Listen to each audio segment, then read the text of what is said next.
मेरे प्यारे से दोस्तों, कहानी के 5वें भाग की शुरुआत होती है युंगुल की बचपन से, जहां वह अपने परिवार के साथ पिकनिक मनाने गया होता है। तो वहां वह एक नदी में डूब रहा होता है और उसके पेरेंट्स और उसका भाई अपने मस्ती में होते हैं, क्योंकि वे सब के सब बहरे जो हैं। फिर युंगुल डूबते हुए सोचता है कि पापा बोले थे कि वह सबसे पहले उसे बचाएगा, पर वो मुझे कैसे बचाएंगे? वो तो मेरी आवाज ही नहीं सुन सकते। तभी उसके पापा नदी में कूदते हैं और उसे बचा लेते हैं। फिर युगुल को होश आता है तो वह अपने पापा से पूछता है कि उसे कैसे पता चला कि वह डूब रहा है। तो उसके पापा कहते हैं कि एक्सीडेंट के बाद उसकी बोलने और सुनने की शक्ति चली गई, पर भगवान ने उसके सिक्स सेंस को और बढ़ा दिया, जिससे उसे पता चल गया कि वह डूब रहा था। फिर अगला सीन वही होता है जहाँ एपिसोड 4 एंड हुआ था, यानी ईचान का एक्सीडेंट होने वाला था और युंगुल उसे बचा लेता है। फिर युंगुल ईचान के शोल्डर को देखता है जहाँ चोट के निशान नहीं है, तो वह सोचने लगता है कि पापा तो बताए थे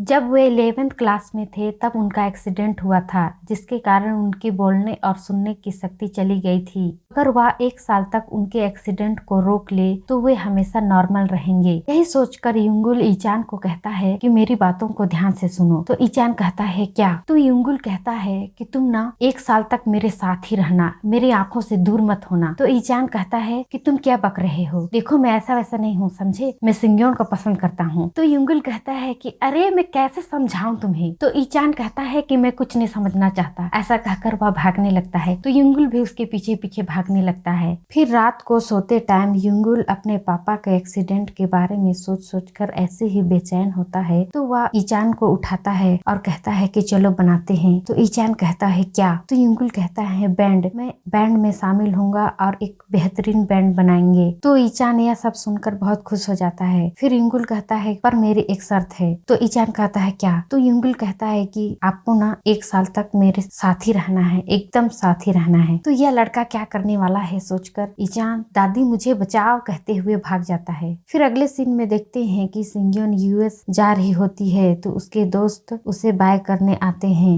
वहाँ एक आदमी भी दूर से सिंग्योन को देख रहा होता है, जिसे देखकर हमें पता चलता है कि शायद वह यह उसका असली पिता होगा। फिर अगले सीन में देखते हैं कि स्कूल में कोंगो और युंगुल के बीच गिटार प्रतियोगिता होता है और हमारा युंगुल जीत जाता है। तो शर्त के अनुसार कोंगो और उसके दोस्तों को ईचान के बैंड में शामिल होना पड़ता है। फिर गिटार रूम में सभी मिलते हैं, तो कोंगो के दोस्त ईचान को कहते हैं कि हम युंगुल की वजह से तुम्हारे बैंड में शामिल हुए हैं, तो तुम्हें भी अच्छे से गाना और गिटार प्ले करना सीखना होगा। तो ईचान हाँ कहता है। फिर आगे देखते हैं कि ईचान गाने की प्रैक्टिस करता है और जल्दी ही थक जाता है। तो माजू कहता है तुम्हें सीखना ही होगा, क्योंकि तुम्हारे पास एक ही लाइफ है और इसी लाइफ में तुम्हें सिंग्योन को इम्प्रेस भी करना है। तो ईचान कहता है कि मैं तो गाते गाते थक गया हूँ, तो मैं सोच रहा हूँ कि इस लाइफ में मर जाता हूँ, अगले लाइफ में सिंग्योन को प्रपोज कर लूंगा। यह कहकर वह मरने के लिए खिड़की की ओर दौड़ता है। तो युंगुल दौड़ कर जाता है और ईचान को बचा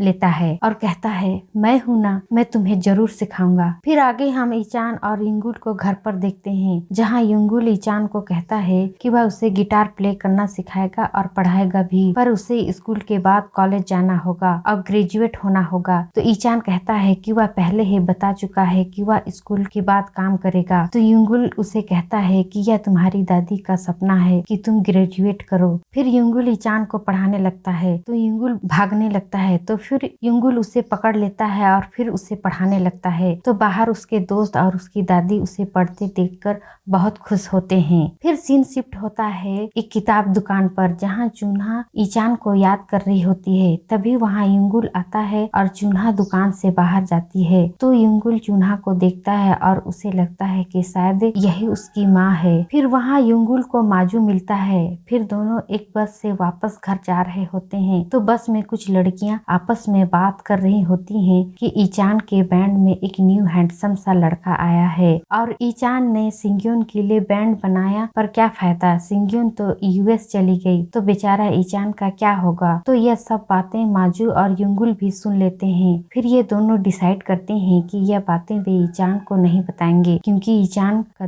जब दिल टूट जाएगा तो वह पढ़ाई नहीं करेगा। फिर अगले सीन में देखते हैं कि सिंग्योन वापस कोरिया आ गई है और फिर वह अपने घर में जाकर अपनी मम्मी पापा के फोटो को देखकर कहती है कि वह जिस तरह से बेटी चाहते थे उसने वैसे बनने की बहुत कोशिश की, पर अब वह उनके हिसाब से नहीं जी सकती। तो इन सब के लिए सॉरी। फिर एक बदमाशी वाला स्माइल करती है और कहती है एक्चुअली काहे का सॉरी। और फिर अगले सीन में युंगुल ईचान को गिटार प्ले करने सिखाते हुए बताता है गिटार वैसा ही जवाब देता है जैसा आप उनसे पूछते हो। जैसे हम उसके तार को प्यार से छेड़ेंगे तो वह प्यार से जवाब देगा, और गुस्से से छेड़ेंगे तो वह गुस्से से, और एक्साइटेड होकर छेड़ेंगे तो वो भी एक्साइटेड होकर जवाब देता है। यह सब जानकर ईचान बहुत ज्यादा खुश हो जाता है। फिर अगली सुबह ईचान स्कूल जाता है तो दो लड़के उसे देखकर बात करते हैं कि ये इतना खुश क्यों है, जबकि सिंगियोन तो यूएस स्टडी करने चली गई। तो यह सब सुनकर ईचान बहुत ज्यादा उदास हो जाता है। और वहीं दूसरी ओर सिंगियोन अपने घर पर अपना बाल काटकर अपना पसंद का हेयर स्टाइल करती है और बहुत ज्यादा फ्री फील करती है। इसके बाद अपने पुराने कपड़ों को एक सूटकेस में भरती है। और इधर युंगुल एक गिटार का दुकान देखता है तो वह अंदर चले जाता है। तो वहाँ वही व्यक्ति होता है जो एयरपोर्ट पर सिंगियोन को देख रहा था। तो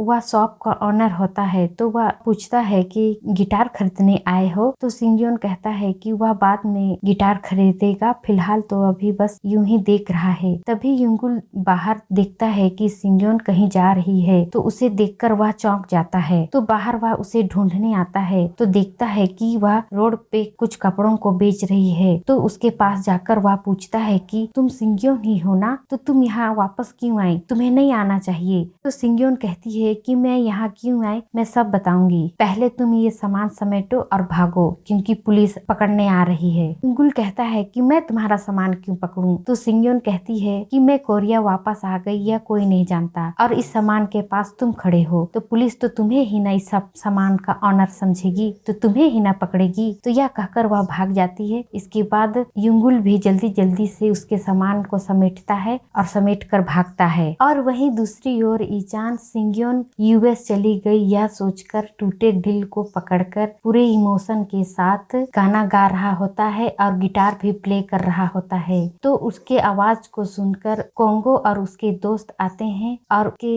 आवाज से इतने इम्प्रेस हो जाते हैं कि कहते हैं कि तुम ऑडिशन में पास हो गए। दूसरी ओर युंगुल सिंगियोन के सामान को लाता है, फिर पूछता है कि अब बताओ तुम वापस क्यों आई? तो सिंगियोन बताती है कि यूएस में उसके पापा का अफेयर किसी और औरत से चल रहा था। तो जब उसकी माँ को इस बारे में पता चलेगा तो वह दुख के मारे और ज्यादा शराब पिएगी और उसे एक पपेट की तरह उसकी माँ के साथ रहना पड़ेगा, इसलिए मैं यहाँ मरने आ गई। लेकिन मेरी लाइफ में कुछ इंटरेस्टिंग हुआ तो मैं सोच रही हूँ कुछ दिन और जी कर देख लूं। यह कहकर वह वहाँ से चली जाती है। और इधर ईचान आइसक्रीम दुकान में काम करने आता है और चून्हा वहाँ से बाहर जाती है। तो शॉप ऑनर ईचान को कहता है कि क्या हुआ, इतने उदास क्यों हो? तो ईचान बताता है कि वह जिससे प्यार करता है वो तो यूएस स्टडी करने चली गई। तो शॉप ऑनर कहता है कि अभी जो लड़की यहाँ से गई है उसी ने तो तुम्हारे लिए कॉन्सर्ट का टिकट छोड़ा था ना? तो ईचान उसे देखने उसके पीछे जाता है तो देखता है कि वहाँ चून्हा है। तो वह आवाज लगाता है पर चून्हा तो बहरी है तो वह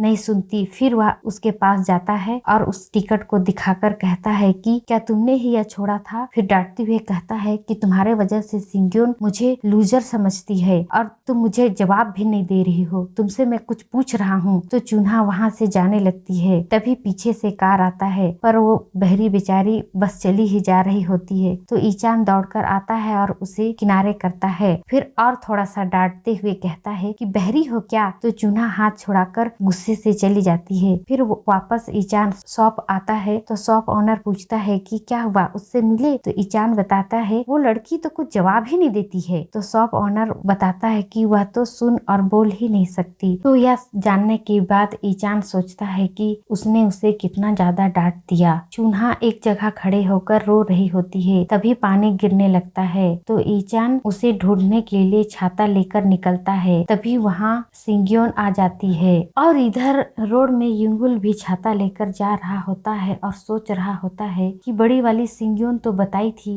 कि वह अमेरिका से वापस कोरिया तब आई थी जब उसके पापा वेदा की मौत हुई थी, पर यह तो पहले ही आ गई है तो क्या होने वाला है। फिर आगे उसे याद आता है कि वह बचपन में अपने पापा से पूछा था कि वह पहली बार मम्मी से कैसे मिला था। तो उसके पापा बताए थे कि साइन लैंग्वेज के क्लास में उसकी मम्मी से मुलाकात हुई थी। फिर आगे सोचता है कि अगर वह उसके पापा के एक्सीडेंट को रोक देता है तो फिर वह उसकी मम्मी से साइन लैंग्वेज के क्लास में कैसे मिलेगा, और जब मम्मी से मिलेंगे तो फिर हम दोनों पैदा कैसे होंगे। फिर सोचता है कि ये सब बात बाद में देखा जाएगा, पहले मैं मम्मी को खोजता हूँ। फिर वह चून्हा को भीगते देखता है तो उसे अपना छाता देकर चला जाता है। तो चून्हा छाता में लिखा देखती है कि जिंदगी में मुसीबत आती है तो उसे फायदा उठाना चाहिए। तो वह भी उठकर ईचान के पास जाने लगती है। तो वह देखती है कि सिंग्योन वापस आ गई है और ईचान से मिल रही है, और तभी वहाँ युंगुल भी आ जाता है। ईचान और सुंग्योन को साथ देखता है। इसके बाद चून्हा और युंगुल दोनों खड़े होकर सोचने लगते हैं कि हमें आने में देरी हो गई, और यह एपिसोड एंड हो जाता है। तो दोस्तों, अगर आपको हमारा एक्सप्लेनेशन पसंद आए तो लाइक शेयर सब्सक्राइब करना ना भूलें। धन्यवाद। फिर मिलेंगे अगले एपिसोड।